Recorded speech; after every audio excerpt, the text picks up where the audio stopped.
తీగలు అయితే కోస్తున్నాం తోటలా. బర్రెలు మేపుకుంటా తీగలు అయితే చెట్ల మీద అన్నీ సాఫ్ చేస్తున్నాం. ఇట్లా గట్టుకు దగ్గర ఉన్న చెట్ల మీద తీగలు ఎక్కువ ఉన్నాయి. ఇవైతే అడవి దొండ చెట్లు.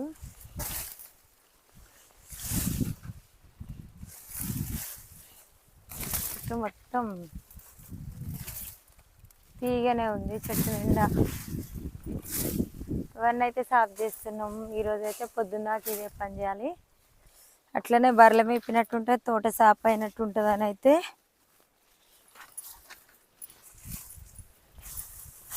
పని చేస్తున్నాం.